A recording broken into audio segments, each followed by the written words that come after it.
कानपुर मन बना चुका है, कानपुर का तो मन स्थिर हो चुका है। अब कोई आए कोई जाए फर्क नहीं पड़ता। कानपुर वालों ने ये जो पिलपिला आम है वो खाने से इनकार कर दिया। हिसाब किताब तो मोदी जी भी नहीं दे रहे। 10 साल से आप पीएम हैं, आज भी आप मटन मछली मंगलसूत्र तो पाकिस्तान बैठ के हुए हैं। देश में एक हवा बह रही है कि अब इस देश के लोकतंत्र और संविधान को बचाने का समय आ गया। बात कांग्रेस की नहीं, बात इंडिया गठबंधन की नहीं, इस देश की अस्मिता जो उसका संविधान है, उसकी प्रस्तावना है, उसकी शपथ लेकर हर नागरिक आज संविधान को लेकर निकल लिया है कि बाबा भीमराव अम्बेडकर के संविधान को हम बदलेंगे।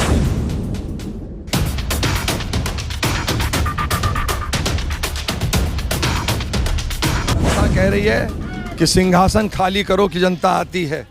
जिसने बेरोजगारी बढ़ाई है, जिसने महंगाई बढ़ाई है, उसको कान पकड़कर जनता निकालकर बाहर कर देगी अब की बार सरकार। और संविधान की रक्षा करना प्रथम दायित्व है। इसलिए अधिवक्ताओं ने निर्णय लिया है कि हम इंडिया गठबंधन के प्रत्याशी आलोक मिश्रा का समर्थन करें। बेरोजगारी देखिए नौजवानों की, तो कानपुर अपनी बदहाली पे रो रहा है और 10 साल में कानपुर का कोई मूलचूल विकास नहीं हुआ। वही 70 किलोमीटर पास में लखनऊ रहता है, वहाँ देख लीजिए लखनऊ से ज़्यादा कानपुर की जनता टैक्स अदा करती है, फिर भी कानपुर अपनी बदहाली पे रो रहा है। तो कानपुर के सर्वांगीण विकास के लिए हम कानपुर के प्रत्याशी को जिताने का काम है। यहाँ सब पढ़ा लिखा वर्ग है और वो आज समझ रहा है कि क्या समस्याएं आज सामाजिक तौर पे कार्यकर्ताओं और आम जनमानस को झेलना पड़ रहा है। इतनी महंगाई, ट्रैफिक व्यवस्था ठप, चालान इतने बम्पर, रोड दे नहीं रहे हैं आप, बेरोजगारी इतनी है, बताइए क्या करेगा। तो जैसा कि आप जानते हैं लोकसभा चुनाव अपने चरम पे पहुंच रहा है। जी हाँ, नमस्कार, मेरा नाम है विकास। हम मौजूद हैं कानपुर नगर के लोकसभा में। तो जैसा कि आप जानते हैं कानपुर लोकसभा के अंतर्गत 5 विधानसभा की सीटें हैं। कानपुर लोकसभा के अंतर्गत 5 विधानसभा की सीटें हैं, जिसपे 3 पर समाजवादी पार्टी और 2 पे भारतीय जनता पार्टी तैनात है। तो जैसा कि आप जानते हैं कानपुर से प्रत्याशी इंडिया गठबंधन के प्रत्याशी आलोक मिश्रा जी को कांग्रेस ने खड़ा किया है और वहीं भारतीय जनता पार्टी से पिछली बार सांसद जो थे सत्यदेव पचौरी जी, उनका टिकट काट के भारतीय जनता पार्टी ने रमेश अवस्थी को अपना प्रत्याशी बनाया है। तो जैसा कि आप देख रहे हैं कानपुर कचहरी में समय मौजूद हैं और यहाँ देखिए सपा विधायक अमिताभ वाजपेयी आए हुए हैं और कुछ ही देर में आलोक मिश्रा जो इंडिया गठबंधन से प्रत्याशी जो हैं वो भी यहाँ आने वाले हैं। तो अमिताभ जी से जानते हैं कि कैसा क्या माहौल है उनके पक्ष में और किस तरीके की तैयारियाँ यहाँ चल रही हैं। तो उन्हीं से जानते समझते हैं दोस्तों क्या कैसा चल रहा है। अमिताभ जी कल प्रधानमंत्री जी आने वाले हैं, रोड शो करने वाले हैं, क्या लगता है क्या उसका कुछ प्रभाव पड़ेगा कानपुर में? कानपुर मन बना चुका है, कानपुर का तो मन स्थिर हो चुका है। अब कोई आए कोई जाए फर्क नहीं पड़ता। कानपुर वालों ने ये जो पिलपिला आम है वो खाने से इनकार कर दिया है। अब कानपुर पिलपिला आम नहीं खाने जा रहा। मोदी जी आ जाए या कोई आ जाए, भाई हिसाब किताब तो मोदी जी भी नहीं दे रहे। 10 साल से आप पीएम हैं, आज भी आप मटन मछली मंगलसूत्र तो पाकिस्तान बैठ के हुए हैं। आपने क्या किया? 2 करोड़ नौकरी दी, किसानों को MSP दी कि नहीं दी, आमदनी दुगनी हुई कि नहीं हुई, उस पर 2 करोड़ लोग मकान बने कि नहीं बने, इसका हिसाब ही नहीं दे रहे ना। तो इसलिए उनके आने जाने नहीं पड़ता। वो इसीलिए एक कोने से निकले जा रहे हैं, शहर के बीच में नहीं आ रहे। उनको मालूम है लोग जुटेंगे नहीं, तो एक कोने से निकल के जो कानपुर छोड़ के जा रहे हैं। अमिताभ जी जैसा कि हम अलग अलग जगहों पर जा रहे हैं, लोग मौजूदा सांसद से नाराज हैं, भाजपा सांसद से नाराज हैं, लेकिन वो ये कह रहे हैं कि मोदी जी के नाम पर वोट देंगे। यानी जो व्हाट्सएप यूनिवर्सिटी है अमिताभ जी, उसका काफ़ी प्रभाव देखने को मिल रहा है। इस यूनिवर्सिटी से आप कैसे निपटेंगे? नहीं, हम लोग निपटते रहे, कोई नई बात नहीं है। कुछ लोग ऐसे हो भी सकते हैं, लेकिन पुराने सांसद खुद ही नाराज हैं, उनकी टिकट काट दी है। जिसके पहले जोशी जी जो भारतीय जनता पार्टी के 3 धरोहर में से थे, अटल, अडवाणी, मुरली मनोहर, उनकी भी टिकट काट दी थी। तो उनको जानने वाले मानने वाले लोग भी हैं जो इसके खिलाफ भी हैं।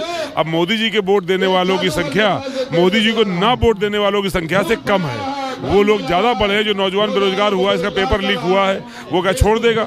जिस व्यापारी के छापे पड़ रहे हैं लगातार, MSME कानून लागू कर दिया, वो क्या आपको छोड़ देगा? किसान जो लगातार आंदोलन करता रहा, क्या वो आपको छोड़ देगा?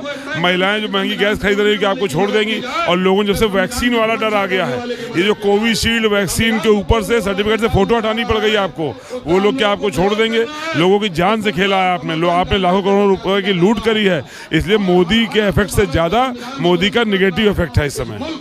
आखिरी सवाल आपसे पूछेंगे वाजपेयी जी, कुछ दिन पहले अजय कपूर जो हैं बड़े कद्दावर नेता रहे कांग्रेस के, उन्होंने कांग्रेस छोड़ दी, क्या लगता है उसका क्या प्रभाव पड़ेगा? क्योंकि उनका पर्सनल वोट बैंक काफ़ी है, आप भी जानते हैं। नहीं, बड़ी पुरानी बातें हो गई सब। ये कद और पद ये पार्टियां देती हैं। कांग्रेस में थे तो कद्दावर थे, भाजपा में जाके मंच पे जगह ढूंढे नहीं मिल रही है, कुर्सी का संकट है, वहाँ कुर्सी तक नहीं मिल रही है। कद और पद पार्टी से था, वो पार्टी में ही छूट गया है, कद और पद वहाँ उनको मिल नहीं रहा है, वो बेचारे खुद ही बहुत दुखी है, हमें उनसे पूरी सहानुभूति है। धन्यवाद बात करने के लिए। ये देखिए अमिताभ वाजपेयी हमारे साथ थे और कुछ ही देर में यहाँ आलोक मिश्रा भी आने वाले हैं और यहाँ जो है वकीलों से वो जनसंपर्क करेंगे, वकीलों से संपर्क करेंगे। और देखिए कुछ यहाँ युवा साथी, क्या नाम है आपका?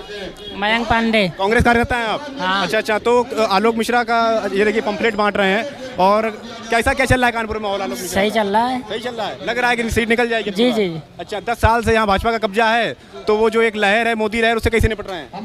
वो सही है। सही है। अच्छा, ये कि यहाँ अमिताभ वाजपेयी जी आए हैं, सपा विधायक, और कुछ ही देर में इंडिया गठबंधन के प्रत्याशी जो है कानपुर से आलोक मिश्रा आने वाले। क्या लगता है कांग्रेस जो है कानपुर में माहौल तैयार कर पाएगी? कांग्रेस का माहौल तैयार हो गया है, क्योंकि कांग्रेस का माहौल इसलिए तैयार हो गया है क्योंकि अब की जनता ने मन बदल लिया है यहाँ से सांसद बदलने का। अच्छा। बहुत दिनों से यहाँ पे भारतीय जनता पार्टी का सांसद होने के बाद यहाँ कानपुर में कोई भी विकास का काम नहीं हुआ। अब जनता ने मन बना रखा है, क्योंकि जनता जो लड़ाई लड़ रही है वो लड़ रही है महंगाई पे, वो लड़ रही है बेरोजगारी पे, और मेन जो मुद्दा है वो मुद्दा है युवाओं के रोजगार को लेकर के। तो जनता ने पूरा मन बना लिया है कि इस बार सरकार बदलना है, इस बार युवाओं के रोजगार की लड़ाई लड़नी है, इस बार जो है रोजी रोटी पे हम लोगों को लड़ाई लड़नी है। अच्छा, रोजी रोटी पे लड़ाई लड़नी है। अध्यक्ष जी, कानपुर लोकसभा से इंडिया गठबंधन के प्रत्याशी आलोक मिश्रा जी यहाँ आने वाले हैं। क्या लगता है, क्या वकीलों का समर्थन कांग्रेस को है अब की बार कानपुर में? प्रबुद्ध वर्ग होने के नाते संविधान की रक्षा करना हमारा प्रथम दायित्व है, और वकील जात से ऊपर उठकर काम करता है, संप्रदाय से उठकर काम करता है, उसकी एक सामाजिक सोच होती है, और संविधान की रक्षा करना प्रथम दायित्व है। इसलिए अधिवक्ताओं ने निर्णय लिया है कि हम इंडिया गठबंधन के प्रत्याशी आलोक मिश्रा का समर्थन करें। अच्छा, आप समर्थन करेंगे, तो क्या वजह है समर्थन करने की? जैसे आपने बताया संविधान खतरे में, कुछ और भी बातें हैं। बहुत चीजें हैं। कानपुर शहर एशिया के मैनचेस्टर में जाने वाला शहर था। कानपुर के मील अपनी बदहाली पे रो रहे हैं। कानपुर का भौगोलिक स्वरूप देखिए, कानपुर में मेट्रो की हालत देखिए, सड़कों की हालत देखिए, जाम की हालत देखिए, व्यापार की हालत देखिए, बेरोजगारी देखिए नौजवानों की। तो कानपुर अपनी बदहाली पे रो रहा है, और 10 साल में कानपुर का कोई मूलचूल विकास नहीं हुआ।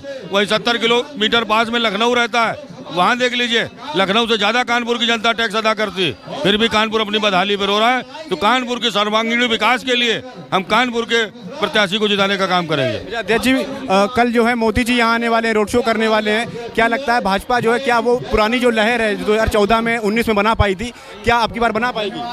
अगर वो लहर पर नहीं होती तो उन्हें रोड शो करने की जरूरत ही नहीं पड़ती, दिल्ली में बैठ के भाषण कर सकते थे।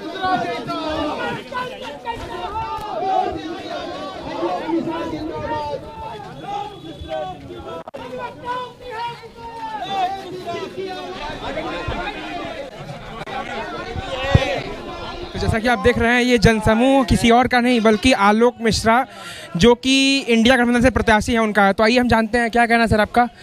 मेरा नाम निहाल चौरसिया है, एडवोकेट। ये जीत की निशानी है, ये जो भीड़ देख रहे हो जीत की निशानी है। तो क्या लग रहा है आपको इस बार कितने के आंकड़ा से आलोक मिश्रा जी जीत तय करेंगे? तो नहीं कह सकते, ये है कि जीत आलोक मिश्रा ही रहे हैं। अच्छा, जीत आलोक मिश्रा रहे हैं। अच्छा, आपका क्या कहना है? हाँ भाई, हमारा नाम उमा शंकर सिंह है। तो उमा शंकर जी, ये बताइए क्या लगता है आपको अब की बार कानपुर से सांसद कौन? हम कानपुर से जीत रहे हैं और आगे भी उम्मीद हमारी है कि हमारी ही सरकार बनेगी। तो क्या लगता है आपको, ऐसे क्या कार्य हैं आपको आशा है कि आलोक मिश्रा जी सांसद में जाने के बाद? पहले सरकार हमारी रही है और आगे भी हमें उम्मीद है कि इनके जुमलेबाजी। सर नमस्कार सर, क्या नाम है? मयंक शुक्ला, एडवोकेट। जी, ये बताइए कि क्या लगता है आपको अब की बार कानपुर से कौन संसद चुन के लोकसभा में पहुंचेगा? देखिए, कानपुर की सीट बहुत महत्वपूर्ण सीट है। यहाँ सब पढ़ा लिखा वर्ग है और वो आज समझ रहा है कि क्या समस्याएं आज सामाजिक तौर पे कार्यकर्ताओं और आम जनमानस को झेलना पड़ रहा है। इतनी महंगाई, ट्रैफिक व्यवस्था ठप, चालान इतने बम्पर, रोड दे नहीं रहे हैं आप, बेरोजगारी इतनी है, बताइए क्या करेगा आदमी? तो वो सब चीज़ समझ रहा है और ये नाराज़गी आप आने वाले मतदान के दिन वोटर वोट डाल के अपनी नाराजगी को खत्म करेगा, बटन दबाएगा पंजे का निशान पे, बाकी आलोक मिश्रा को विजयी बनाएगा। जैसा आपने बात की सड़कें की, तो सड़कों, नितिन गडकरी जी का कहना है कि सड़कें जैसी हमारे देश में हैं, जैसे हमारे सड़कों का इंफ्रास्ट्रक्चर है वैसा किसी देश में नहीं है। देखिए हम कानपुर शहर की सिर्फ बात करना चाहेंगे।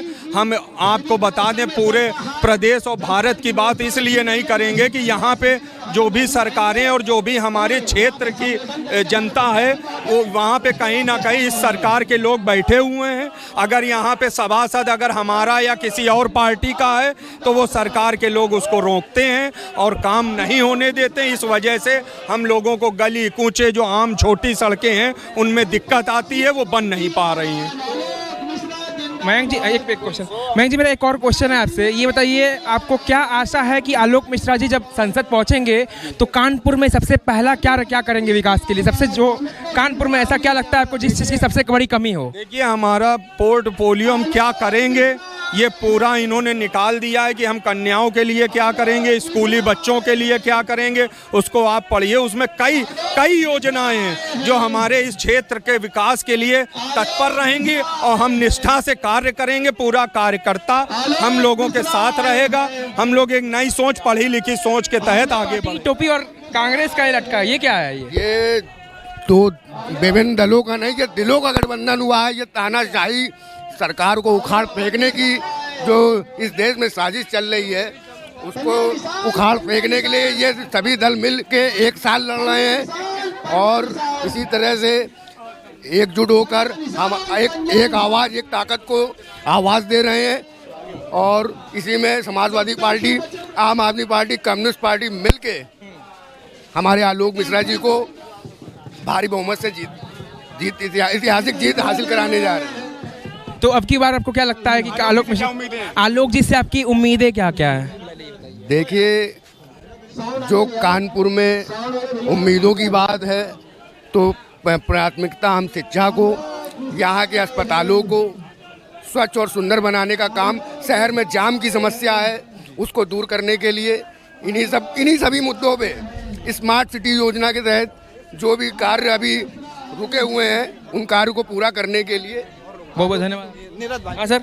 हाँ, आलोक मिश्रा जा रहे हैं। आलोक मिश्रा से क्या क्या उम्मीदें हैं आपकी? आलोक मिश्रा से हमें उम्मीद है कि अधिवक्ता कल्याण निधि के लिए काम करेंगे। अधिवक्ताओं का जो नए अधिवक्ता हैं उनके लिए जो है स्टाइपेंड जो होता है वो उनको देने का काम करेंगे। आपका कहना है कि अधिवक्ताओं के लिए आलोक मिश्रा एक मतलब का अलग कुछ कार्य करेंगे, तो क्या सत्यदेव पचौरी जी ने कुछ कार्य नहीं किया यहाँ से? आज तक सत्यदेव पचौरी जी का चेहरा कौन जान रहा है पूरे कानपुर के अंदर? सत्यदेव पचौरी ने जो वादे किए थे आज भी एक भी मोदी के तरीके वादे सत्यदेव पचौरी के लोग हैं। जैसे 15 लाख का वादा मोदी जी ने किया था आज तक नहीं पूरा हुआ। 2 करोड़ का वादा मोदी जी ने किया था आज तक नहीं पूरा हुआ। ये केवल हिंदू मुस्लिम सांप्रदायिकता के लोग हैं। ये केवल हिंदू मुस्लिम करके केवल देश के अंदर बंटवारा कर रहे हैं। ऐसे लोगों को जो है सत्ता से बाहर रखना चाहिए।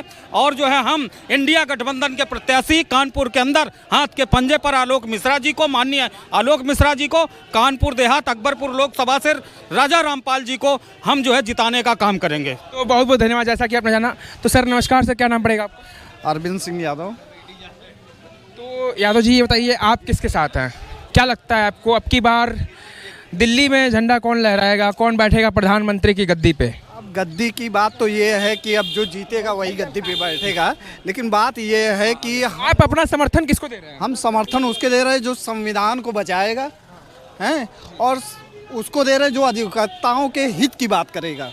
यहाँ जो पूर्व सांसद रहे उन्होंने कभी अधिवक्ताओं के हित तो हित रही, कभी इस तरफ देखा भी नहीं। आपका कहना है सत्यदेव पचौरी जी जो है आके पिछले सांसद रह चुके, अभी मौजूदा सांसद जो हैं उन्होंने अधिवक्ताओं के लिए, अधिवक्ताओं के हित में कोई ऐसा कार्य नहीं किया जिससे कि अधिवक्ताओं को कोई लाभ हो? आलोक मिश्रा जी ऐसे हैं जिन्होंने एक विद्यालय के रूप में अपनी यहाँ पहचान बनाई है, लोगों को शिक्षा दे रहे हैं, तो वो अधिवक्ताओं के हितों का भी ध्यान देंगे।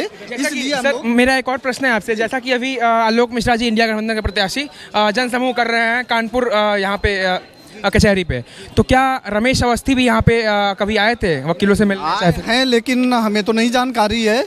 और आलोक मिश्रा जी आए हैं, हम लोगों के हितों की बात की है और इन्होंने कहा है, वादा भी किया है कि जो भी प्रयास होगा वो अधिवक्ताओं के हित के लिए किया जाएगा। तो बहुत बहुत धन्यवाद आपका। जी भैया नमस्कार। क्या कहना है आपका, अब की बार कौन आ रहा है लोकसभा, कौन जा रहा है कानपुर?